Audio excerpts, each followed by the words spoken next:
Hi everybody, it's Honest John again. Now, full disclosure, I'm an atheist, so I don't believe the stuff that I'm going to be talking about in this video. In human history, there have been many religions, and this means that there have been many concepts of God. The ancient Greeks and Romans, for example, were polytheistic. They had many gods who were in charge of many different things. There was a god of war, and a goddess of the moon, and a god of the sun, and a fertility goddess, and a goddess of love. There were demigods and demigoddesses, beings who were godlike but somehow didn't just live up to what it meant to be a god. And these gods were deeply flawed.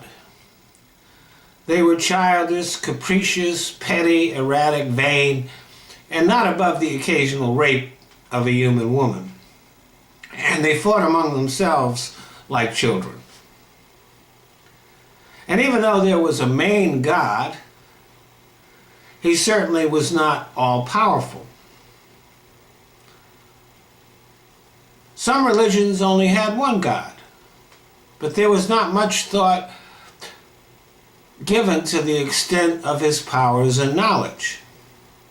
But then someone came up with the concept of an all-knowing, all-powerful God.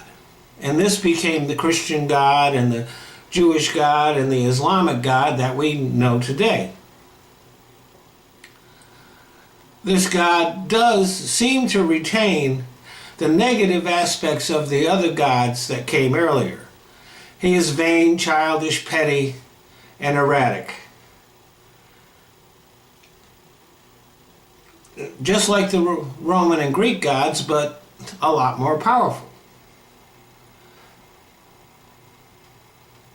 You would think that an all-powerful, all-knowing God would be a little bit more mature than a teenager, but unfortunately he's not. But then comes the problem of free will.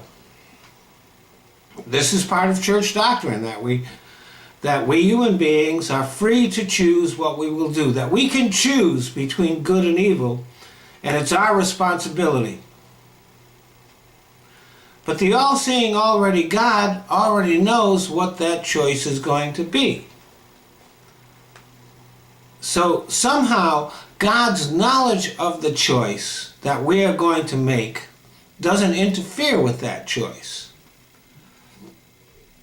And don't forget that in addition to being all-powerful and all-knowing, this God is all-loving and all-merciful.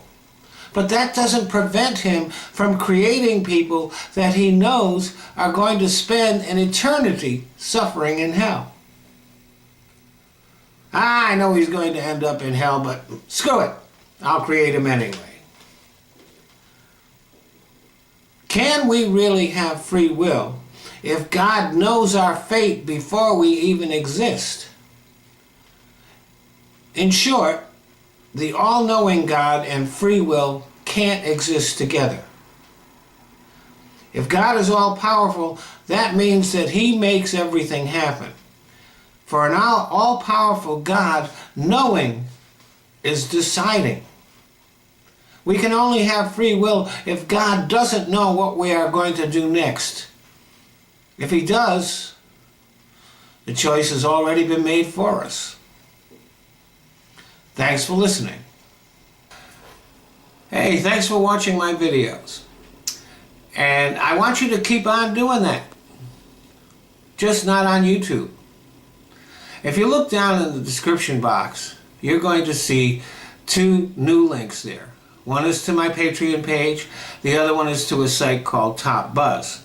Now on Top Buzz, they're letting me monetize my video, and they're not even ads on them. So I'd like you to get in the habit of watching my videos there. Or you can go to my Patreon page, and if you want to become a supporter, that would be great. If you don't, you can still watch my videos there. But for me, YouTube is no longer worth bothering with. It's just a launching pad that I use to put my videos other places on the net. So I do want you to keep on watching my videos, but not on YouTube.